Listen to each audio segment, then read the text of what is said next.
Next on 4 Extra, we have the first in a two-part play, a dark tale from the age of the Highwaymen, full of swirling mists and dark secrets. This is Leon Garfield's thrilling 18th century mystery adventure. Devil in the Fog by Leon Garfield. Dramatised for radio by Martin Jameson. Episode 1. The Stranger. Go on! Otway! Onward, fine steed! He doesn't like the rain, Father. That's me, George Treat. Just 14 years and hair as red as an autumn leaf. I wasn't expecting it that day, but I'm the hero of this story. Or as my father would say, the protagonist. Yes, I don't like the rain either. That's my youngest brother, Hotspur. He's only 6th and he can't say a decade. If we get stuck in the mud, I'm not pushing us out. It's not my turn. There's a list. It's in the ledger. I fear I'm getting a chill. It's you, George and Edward. You're not using my books to wedge the wheels again. That's Edward, Rose and Jane. Henry, my other brother, he's asleep in the back. Nell hasn't said anything because she's shy. Yes, I know. It's unbelievable. A member of the Treat family who's shy. Last time you completely ruined my tragedies of William Shakespeare. Last time, Treats! My darling Treats, never look back, never brood upon the past, my dears, my teeming nest of geniuses. And that's my father, Mr. Thomas Treat, the genius of geniuses. The past is but the material with which we build the future. But what is the future, Father? What's the future? London, Drury Lane, the footlights, hot flickering wisps of candle smoke, a stinging of our eyes. The audience, silent.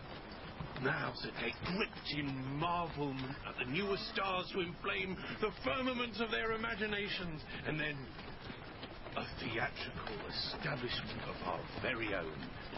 The Family Treats Palace of Illusion.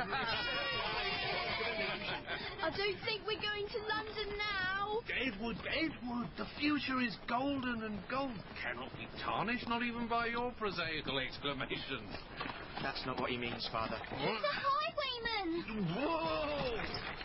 Money or your life! Alas, we are but poor players who strut and fret our hour upon the stage and then are heard no more. And certainly not paid very much. It's a big wagon. You must have something. Treats, prepare. We have a visitor.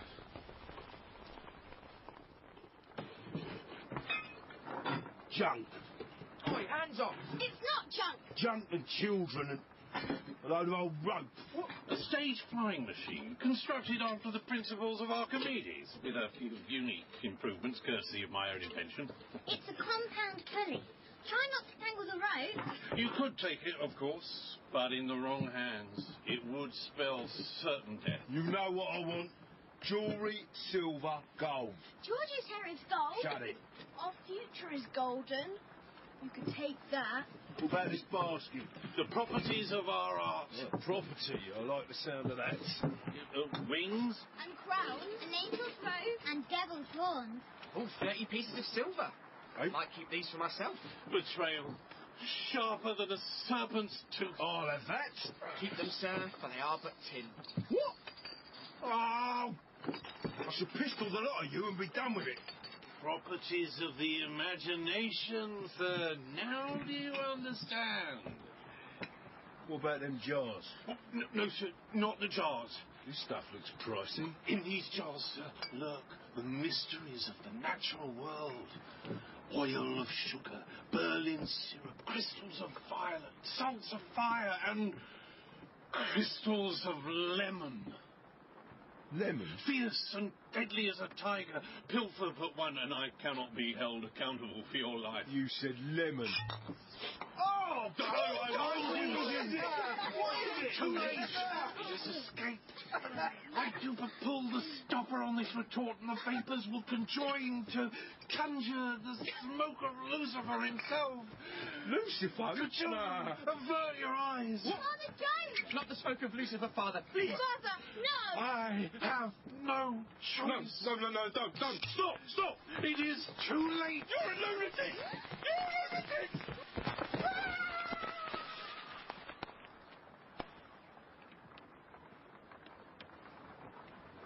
Has he gone? He's still running. My geniuses, my treats, a performance fit for the king himself. Father, don't! No, not the smoke of Lucifer, Father, please. Father, no! He truly believed we had no money. Suffice it to say, we were never much rich in coin, but I can tell from the lines on my father's brow that the coffers are a little emptier than usual. Then again, we are on our way to Rye. See, us treats travel to the Mermaid Inn at Rye twice a year, and that always casts my father into his most sombre dumps. What happens in Rye, I hear you ask? It was what didn't happen that wet and freezing November that nearly had us all in the dungeon. The magistrate? Either that or you pays the money you owe me. Pennies. Guineas. 3 days you've been here, you and your 7 wriggling pups. Board and lodging. The longer we stay, the more money you make. I have an appointment with remuneration. You have an appointment with the justice. He has no patience with defaulters. In the meantime, you can sleep in your wagon, the lot of you. And before you think about making a run for it, I've taken your horse. What? Oh, wait!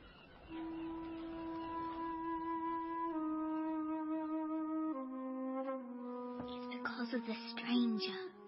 What about the stranger? It's the 6th of November, and there's no sight of him. I ought to tell you about the stranger. Not that any of us like talking about him. You see, that's why we come to the Mermaid. 3rd day of June and 3rd of November. Like clockwork. 9 o'clock in the evening. The clatter of the carriage without. And then the tavern door. And he's there. A black flapping cloak bringing the darkness in with him. His eyes, roomy pinpoints deep under the shadow of his tricorn hat. Peering, uncannily. And father, my genius father, I can feel his grand spirit flicker and fade. They go into the darkest of corners, talk briefly in the shadows, and then, as swiftly as he came, the stranger disappears into the night. But the next day, there's meat on the table, and a better class of inn to sleep in. New clothes sometimes too. It's been like that for as long as I can remember. So, it's the stranger that brings us money. But this time he hasn't come. Now Father's in front of the beak. Thomas Street, I sentence you to 4 hours in the stocks. Take him away. Sir, I entreat you as one so obviously cultured, refined, and a lover of fine art, fine clothes, fine food. Is this an attempt at flattery, Mr. Treat? Perhaps I could settle my debt in kind. A complimentary theatrical presentation for the good customers of the Mermaid Inn. A cornucopia of visions, apparitions, dragons, cherubs, in honour of you, sir. Mr. Crabbe, is this acceptable to you? Well, I'm not sure. Our gift in your name, Mr. Crabbe, to the citizens of Rye, the hungry and thirsty citizens of Rye. So, the beak decides that the good folk of Rye would best be entertained by an improving rendition of Abraham and Isaac. You know, where God tells Abraham, played by Father, to sacrifice his only son, played by me. Father sports a red beard, red to match my hair, right down to his waist. It's going surprisingly well, considering Mr. Crabbe makes us wait until 9:15 until the inn is crammed to the rafters with every paying drinker the town can offer. Father, Yes, my son. we have the fire and the wood, but where is the sheep for the sacrifice? Oh, my son, my son. Father, what dost thou? What? Do you have the crystals? Wherefore is there a knife grasped in your hand, raised above me thus? Pull the stopper from the retort. Stand clear, my treat. Stand clear. Isaac, my only son, the angel of the Lord bade me sacrifice you as a burnt offering upon the mountain. Now!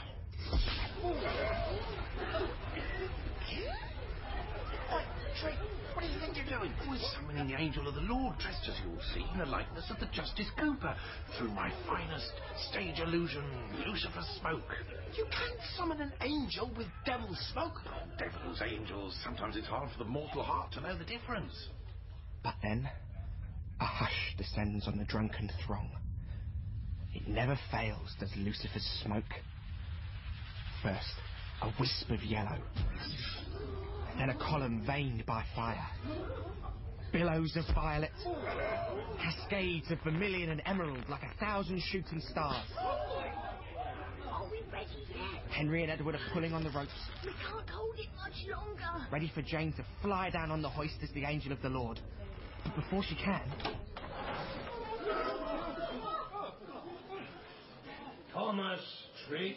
It's the stranger. His tricorn hat looks like horns through the smoke. So, you've come at last. But I will come no more, Mr. Treat. My principal instructs me.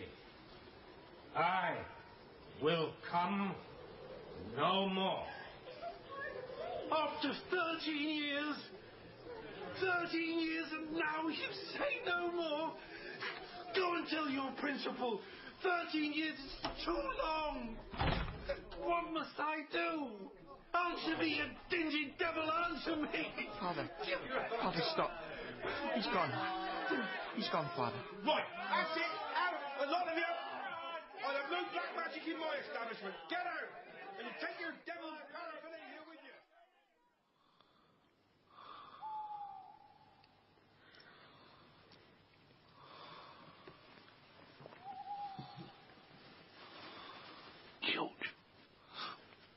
George, is he awake? Father? Where have you been? Shh. Don't waken them. Put on your coat. Come out of the wagon. I have things to say. Where did you go? Hotspur was crying for you. I needed to think. Father? Father, have you been crying? No. No. The stranger. His words, your words. You said 13 years. And considering my age, I got to ask. Is this something to do with me? Is you in good heart? Yes, Father. And of strong spirit and high ambition? Of course, Father. For ain't I a treat? No, George. You're not. You're not my son. You're the child of a great nobleman, rich and mighty. You've another father and a mother too. Another name and another world, which with your genius and talent will become a universe, my dear. But then, who am I? You are George Dexter from Blackstone in Sussex. I don't understand. 13 years ago, dear George, I was nothing more than a travelling conjurer, with no more to my credit than a handsome wife. Mother. We had no children then. It was June, Sussex. The inn at Blackstone. 9 in the evening. A most violent thunderstorm. The door burst open. And in the steaming blackness stood a stranger. He elbowed his way into the parlour before me, and I saw in his still dripping arms a small child, just short of a year in age. His hair. His hair. A tangle of sodden red locks. Me. Sir, the child will die of wet and cold. It wouldn't be a bad thing if he did. My principal would not be distressed on that account. And your principal must be the devil himself. Then take the child. Bring him up, if you will. Or drown him in the nearest river. But if you do take him, my principal will pay you 30 guineas every June and every November, on condition that you keep away from this place and out of Sussex. The principal will insist on that. What if I refuse? Then I'll bury this brat where he dies, for he'll not survive this stormy night. And thus it was that you became George Treat. And the stranger came to Rye every June and November since with the fee of 30 guineas as agreed. Yeah, Rose guessed as much about the money. But now, my dearest George, the bargain, it's broke. Because he said that he'll come no more. My conscience shouts aloud for you to be returned. To where? To Blackstone Manor. How do you know that? The great house was but a mile from the inn. You was not soaked enough to have come further. When your mother and I heard about a baby gone missing, stolen, well, we guessed you was probably the only son of Sir John Dexter. But by then... You was being paid 60 guineas a year? No, George. By then it was too late. We loved you as if you were our own.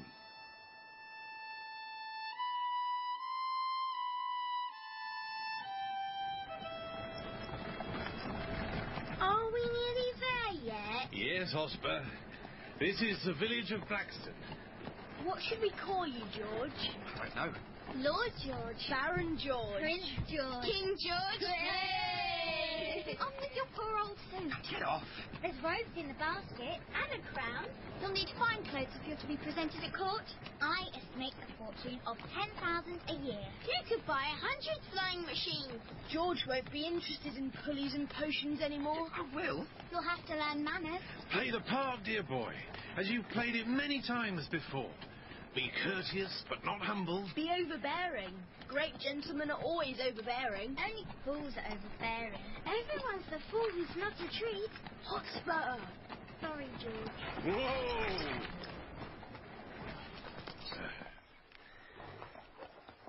Is this it? I can't see a house. Along the drive, beyond that copse of silver birches. Of course. Well, Treat, here you must stay a while. For George and me, there's business at the manor. I'll miss you, George. It is a most historic sadness. Goodbye, George Treat. And a pleasure to make your acquaintance. George Dexter Esquire. Oh, George.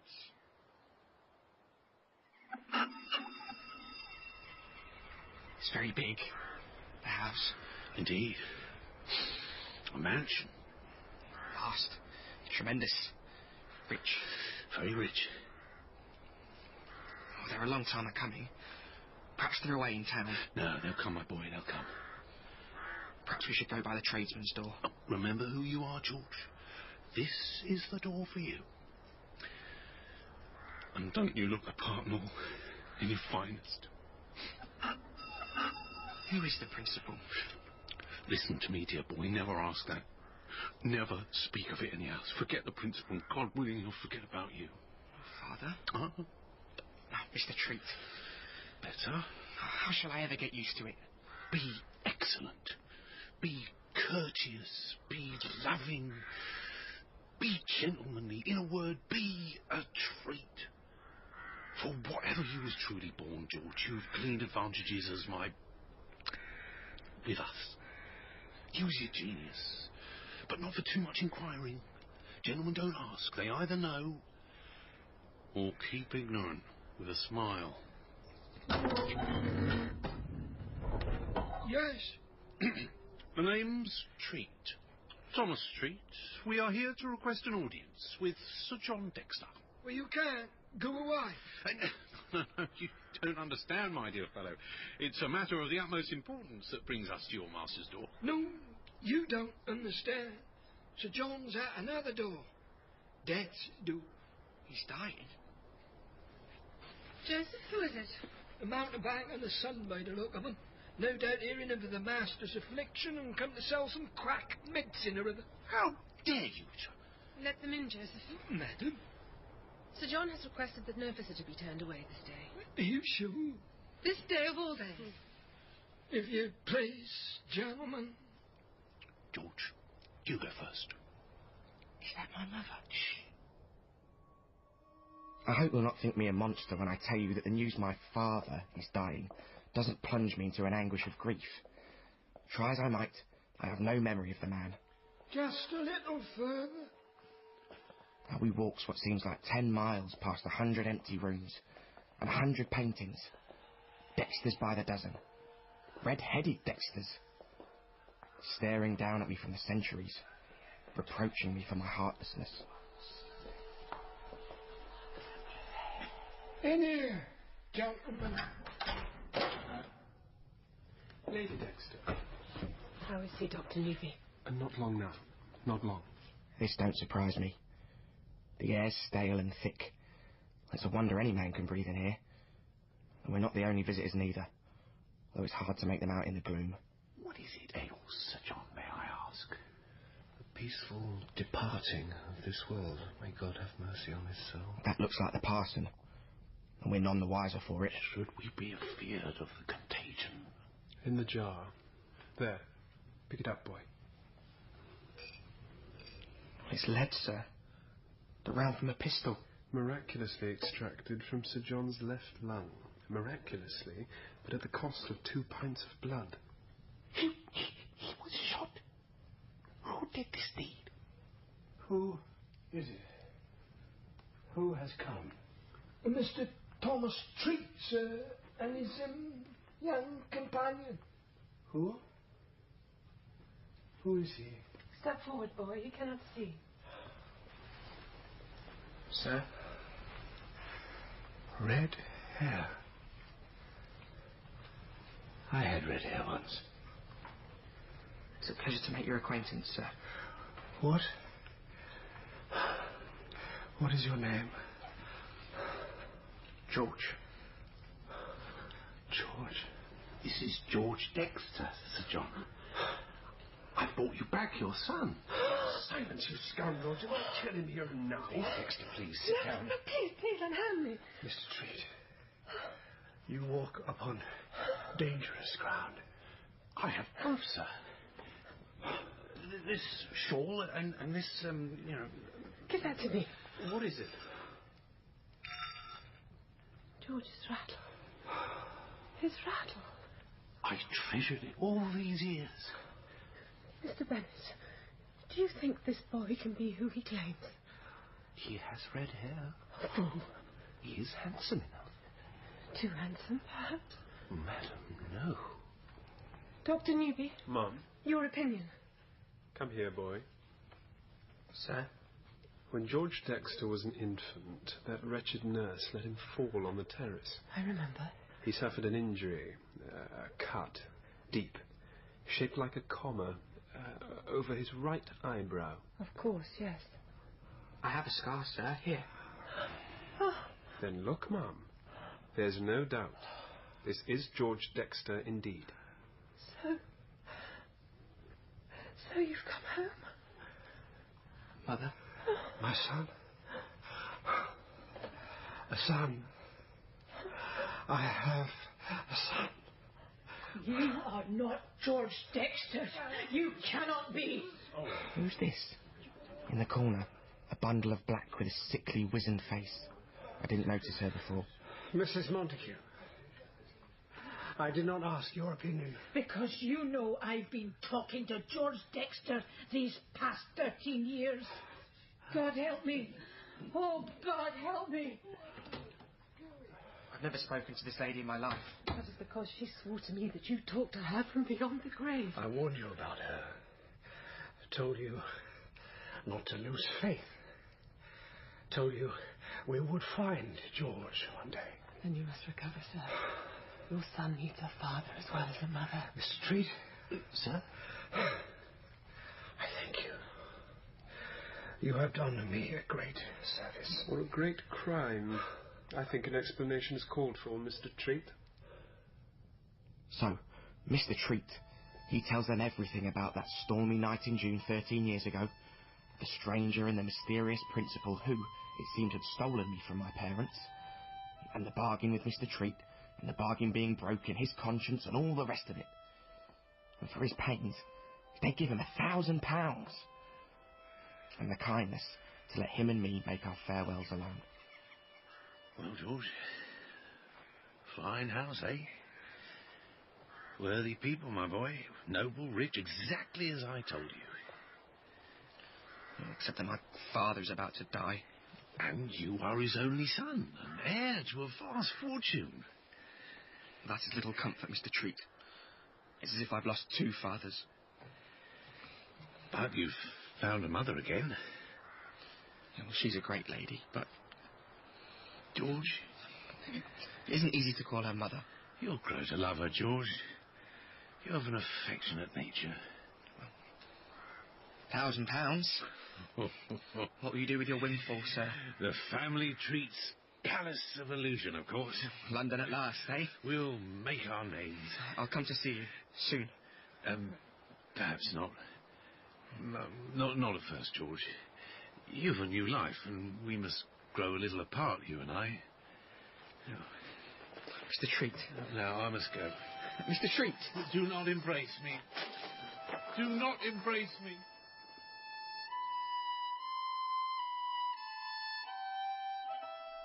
George Dexter, Esquire. That's me. But it troubles me being a Dexter when the bed I sleep in now is big enough for 7. And I'm sure you know the particular 7 children I'm talking about. You see, no matter how hard I try, everywhere I tread in this house has me thinking of the treats and the fine adventures they'll be having.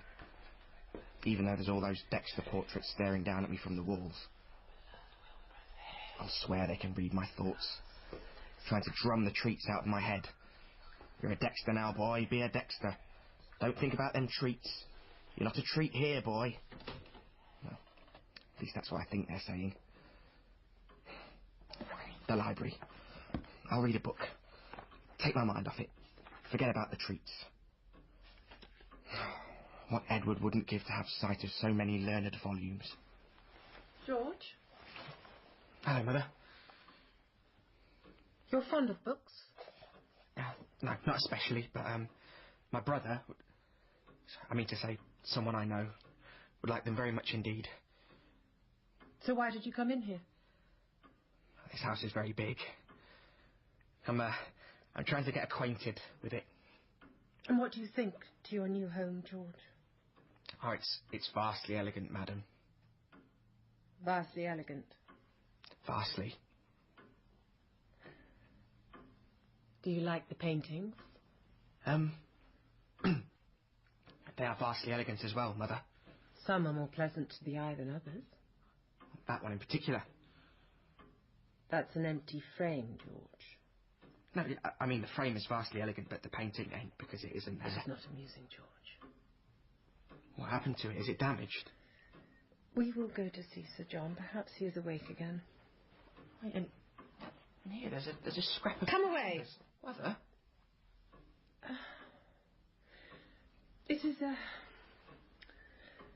was a picture of the man who shot your father.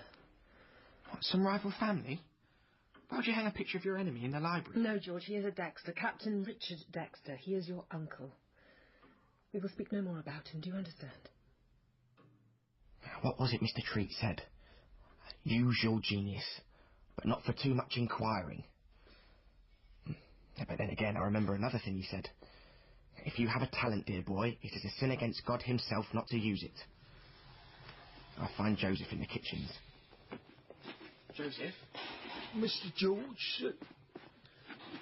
Shall I help you with those boots? No, sir. It's my job, sir. Is it your job to do what I ask of you? I would reckon it is, sir. Then tell me about Captain Richard. Her ladyship says we are not to speak of him. Well, I know he shot my father. I ask only the reason why. It's the entail. What's the entail? There's a poison, a sickness, a curse. A real curse? No, but in truth, it is a devil's pudding. Oh. What's a devil's pudding? The entail is a law that says the Dexter estate and the Dexter title and the Dexter fortune can only ever pass to a male child. What is this to do with my uncle? Captain Richard had a son, Bertram, strong as an ox, while your mother bore 3 boys into the world, each one to perish within a week of entering it.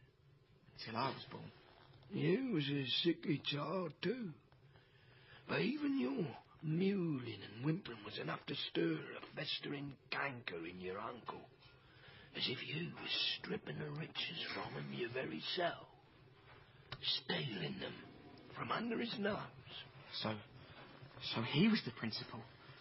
Captain Richard was the one who kidnapped me. Sir John refused to believe it. How could he credit a Dexter, his own brother, with so vile an act? Your nurse, the one that dropped you, she fled and was never seen again. Sir John believed that gypsies had taken you, but I always thought that a most unfair slur. Mrs. Montague told Mother I was dead. Many of us believed Captain Richard had performed the foulest of deeds until a month ago. Your father's attorney, Mr. Craddock, he heard rumours that you were still alive. Also certain unwise mentions from disreputable officers in your uncle's regiment that the devilish captain held the key to your long concealment. Oh, my father went to find me. He pleaded with your uncle, knelt before him, begged, but Captain Richard denied it all. He laughed. Oh, he's a scoundrel. Worse. Sir John flew into a rage. The dark, boiling rage that had been denied for 13 years accused him to his face at last. Your uncle had no choice.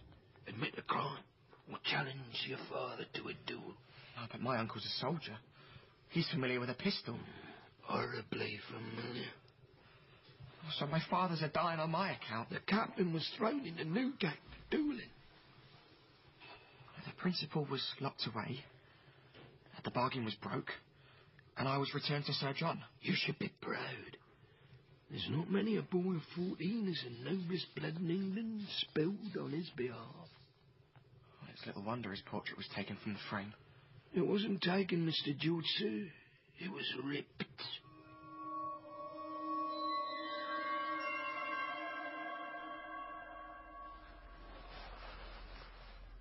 George.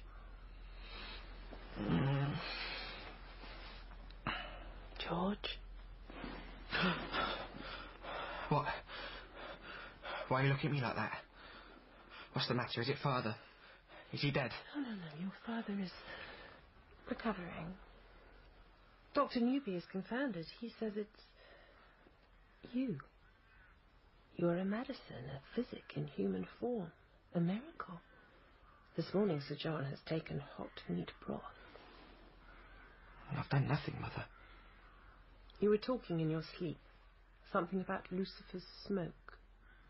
How long have you been here?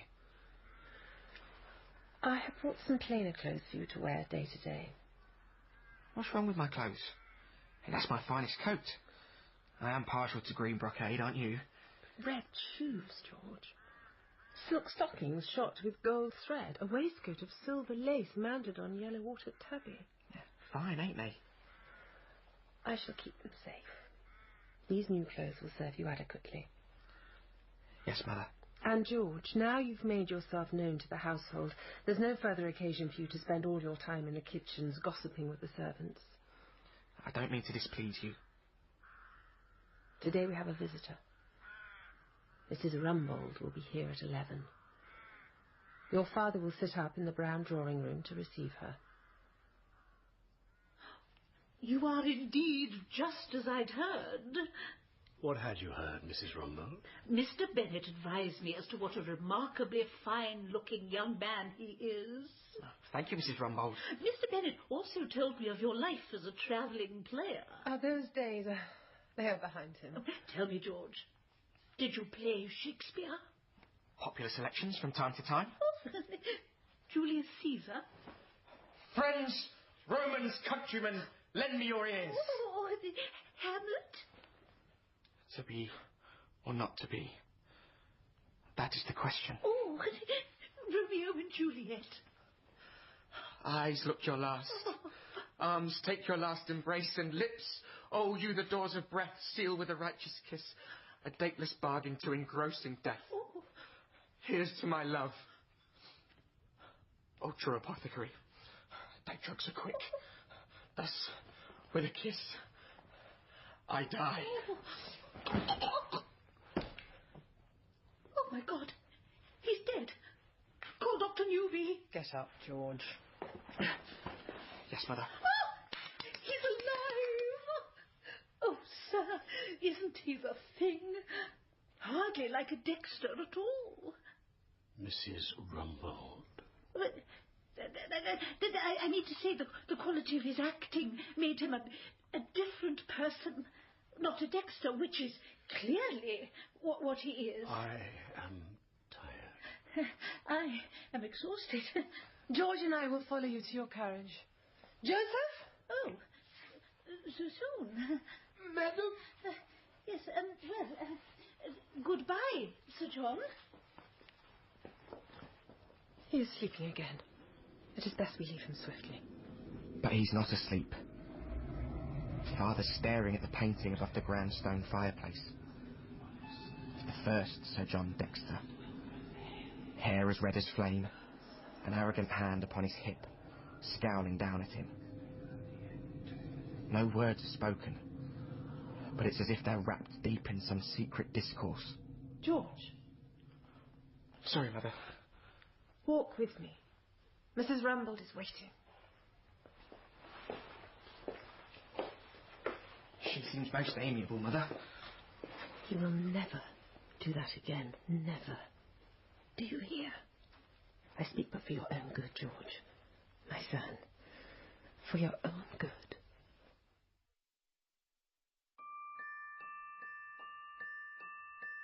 It's December now, and 5 weeks of Dexter. But what's good for me, George Treat, and what's good for me, George Dexter, seem like two quite separate things. I lie in bed and I dream that I'm a Treat again. And I'm shouting at Mr. Treat, louder than his conscience. Mr. George. And telling him to leave it dozing a while longer. Mr. George, wake up. Joseph, what are you doing here? Look upon this, Mr. George. Look upon it and burn the face into your mind. It's a painting. The painting. The painting of your villainous uncle, Captain Richard. Oh, well, it's very fine. Mark every slippery feature. He's smiling. I didn't think he'd be smiling. And well he might smile. Oh, yes. Joseph, why are you showing this to me? Because the murderous gentleman has escaped. Father? Come here. Stand close to me, boy. Good morning, Mother. George? What do you think of him, madam? Does he not look like the nephew of a felon? I've seen more ill-favoured youths, Sir John. Where? Where? In houses as noble as this. His complexion. Is it not coarse? 'Tis the effect of too much air. A little longer in this house, and, well, he'll be as pale as the rest of us. As the rest of us. Your father has bad news. My uncle has escaped from Newgate, I know. Gossiping with the servants. Joseph came to me. I did not seek him out. Gossiping? Sir John. Joseph showed me his likeness so I might be on guard against any attack. On you. Are you good with a gun? I have some quality with weapons, sir. Mr. Treat was not neglectful. It is a necessary in the arts of the stage. What arms are you proficient with? Musket, pistol, blunderbuss, poniard, rapier, short sword, broadsword, dagger and mace, sir. Mr. Treat instructed you. Did he not teach you to shoot with a longbow? Your father would not wish you to be at a disadvantage. Madam. It is a compendium of hostility, Sir John. You could perhaps allow yourself a moment of pride. I do not mean to hurt you, boy. You do me the honour of being gentlemanly, and you do not betray yourself for the pain that I cause. I cannot wish for more from a son than that. Sir John... We are not to be disturbed. Mrs. Montague... Particularly by Mrs. Montague. I have received a letter from Mr. Craddock, your attorney. Instructing you to stay away from this house or face charges of false pretences and witchcraft. I know nothing of this. I did it in defence of you, madam. In memory of our 13 amiable years, I beg your pardons and forgiveness. Did you play such a cruel trick purely in the pursuit of amiability? Are you so starved of companionship that you rely upon imagined spectres to make your introductions? Look, woman, the boy is here, in front of you. I was lied to by a dead child. Who is there left to trust? The living, Mrs. Montague? Oh, yes, indeed, ma'am.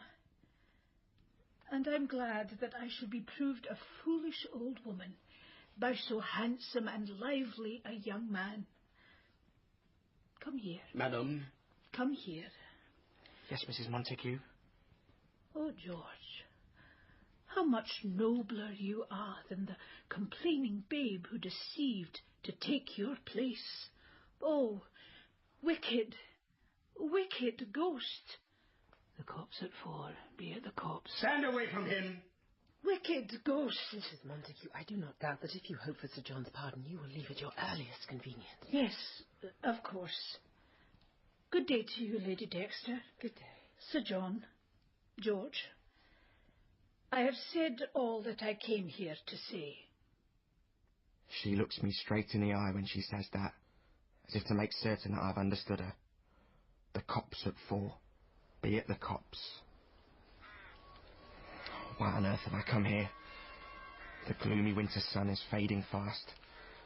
Freezing cold. The air is thick with salty sea mist. Swirling shadows. God rest ye merry gentlemen, let nothing you dismay. Ah!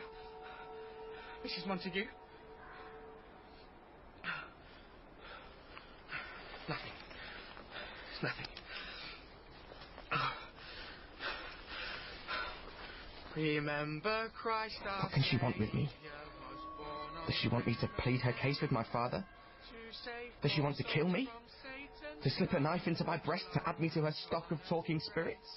Which brings tidings of comfort and joy. Comfort and joy. Which brings tidings of comfort and joy. Who's that? Step out where I can see you.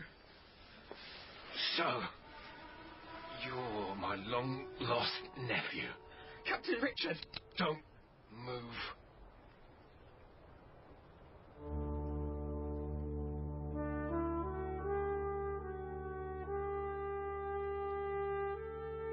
In episode 1 of Devil in the Fog by Leon Garfield, George was played by Joe Dempsey, Mr. Treat by Tim McMullen, Sir John, Sam Dale, Lady Dexter, Juliet Aubrey, and Joseph and the Stranger by Sean Baker. Mrs. Montague was Joanna Munro, Dr. Newby, Ian Batchelor, and the Highwayman and Captain Richard, Ben Crow. Hotspur was played by Raymond Karemi Taheri, Rose, Fern Deacon, Edward, Hugo Docking, and Jane, Lauren Moat. Devil in the Fog was dramatised by Martin Jameson, and the director was Mark Beebe.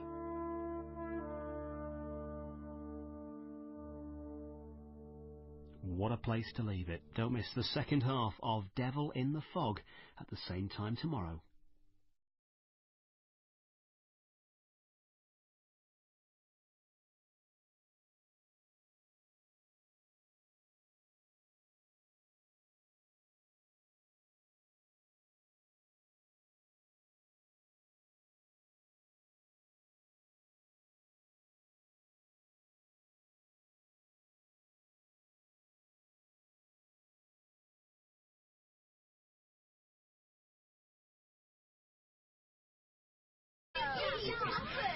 London, Drury Lane, the footlights, hot, flickering wisps of candle smoke are stinging of our eyes. The audience, silent. Now the gate gripped in marvelment at the newest stars to inflame the firmament of their imaginations, and then a theatrical establishment of our very own. The Family Treats Palace of Illusion. I don't think we're going to London now. Edward, the future is golden, and gold cannot be tarnished, not even by your prosaical exclamations. That's not what he means, Father. It's the Highwaymen! Whoa! Money or your life! Alas, we are but poor players who strut and fret our hour upon the stage and then are heard no more. And certainly not paid very much. It's a big wagon. You must have something. Trees, prepare. We have a visitor.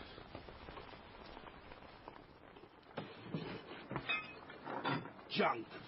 Oi, hands off! It's not junk! Junk and children and a load of old rope. What? A stage flying machine constructed after the principles of Archimedes, with a few unique improvements courtesy of my own invention. It's a compound pulley. Try not to tangle the rope. You could take it, of course, but in the wrong hands. It would spell certain death. You know what I want? Jewellery, silver, gold. George's hair is gold. Shut it. Our future is golden. You can take that. What about this basket? The properties of our art. Property. I like the sound of that. Wings. And crowns. An angel's robe. And devil's horns. Oh, 30 pieces of silver. Hey? Might keep these for myself. Betrayal. Sharp. Briefly in the shadows.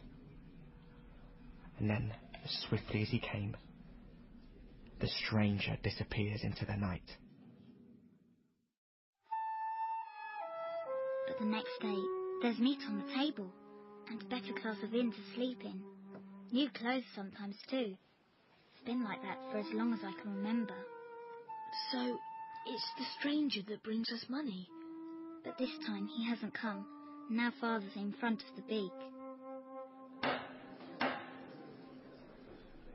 Thomas Treat, I sentenced you to 4 hours in the stocks. Take him away. Sir, I entreat you, as one so obviously cultured, refined, and a lover of fine art, fine clothes, fine food. Is this an attempt at flattery, Mr. Treat? Perhaps I could settle my debt in kind. A complimentary theatrical presentation for the good customers of the Mermaid Inn. A cornucopia of visions, apparitions, dragons, cherubs, in honour of you, sir. Mr. Crabbe, is this acceptable to you? Well, I'm not sure. Our gift in your name, Mr. Crabbe, to the citizens of Rye, the hungry and thirsty citizens of Rye. So, the beak decides that the good folk of Rye would best be entertained by an improving rendition of Abraham and Isaac. You know, where God tells Abraham, played by Father, to sacrifice his only son, played by me. Father sports a red beard, red to match my hair, right down to his waist. It's going surprisingly well, considering Mr. Crabbe makes us wait until 9:15 until the inn is crammed to the rafters with every paying drinker the town can offer. Father. Yes, my son. We have the fire and the wood, but where is the sheep for the sacrifice? Oh! Next on 4 Extra, we have the first in a 2-part play, a dark tale from the age of the Highwayman, full of swirling mists and dark secrets. This is Leon Garfield's thrilling 18th century mystery adventure. Devil in the Fog by Leon Garfield. Dramatised for radio by Martin Jameson. Episode 1. The Stranger. Go on! Otway! Onward, fine steed! He doesn't like the rain, Father. That's me, George Treat. Just 14 years and hair as red as an autumn leaf. I wasn't expecting it that day, but I'm the hero of this story. Or as my father would say, the protagonist. Yes, I don't like the rain either. That's my youngest brother, Hotspur. He's only 6, and he can't say a decade. If we get stuck in the the mud. I'm not pushing us out. It's not my turn. There's a list. It's in the ledger. I fear I'm getting a chill. It's you, George and Edward. You're not using my books to wedge the wheels again. That's Edward, Rose and Jane. Henry, my other brother, he's asleep in the back. Nell hasn't said anything because she's shy. Yes, I know. It's unbelievable. A member of the Treat family who's shy. Last time you completely ruined my tragedies of William Shakespeare. Last time, Treat. My darling Treat. Never look back. Never brood upon the past, my dears. My teeming nest of geniuses. And that's my father, Mr. Thomas Treat. The genius of geniuses. The past is but the material with which we build the future. But what is the future, Father? What's the future? See, us Treats travel to the Mermaid Inn at Rye twice a year, and that always casts my father into his most sombre dumps. What happens in Rye, I hear you ask? It was what didn't happen that wet and freezing November that nearly had us all in the dungeon. The magistrate? Either that or you pays the money you owe me. Pennies. Guineas. 3 days you've been here, you and your 7 wriggling pups, board and lodging. The longer we stay, the more money you make. I have an appointment with remuneration. You have an appointment with the justice. He has no patience with defaulters. In the meantime, you can sleep in your wagon, the lot of you. And before you think about making a run for it, I've taken your horse. What? Oh, wait!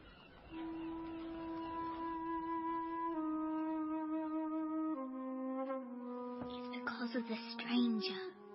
What about the stranger? It's the 6th of November, and there's no sight of him. I ought to tell you about the stranger.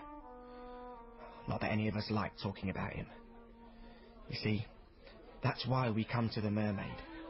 3rd day of June and 3rd of November. Like clockwork. 9 o'clock in the evening. The clatter of the carriage without. And then the tavern door. And he's there.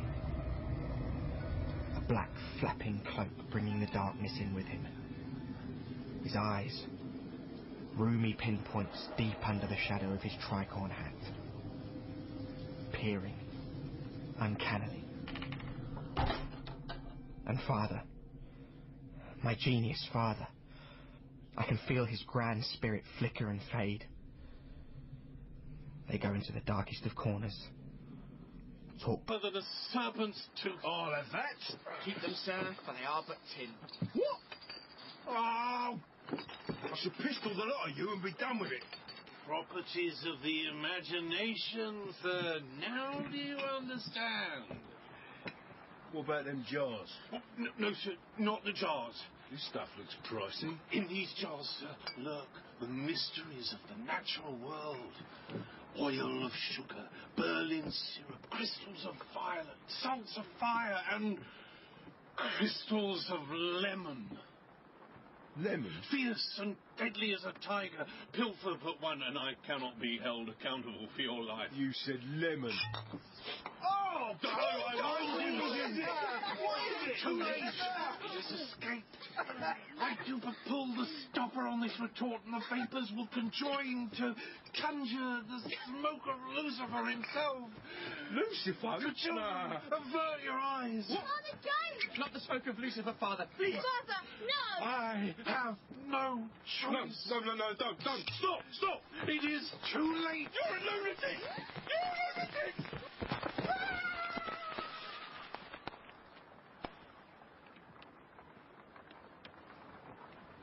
Has he gone?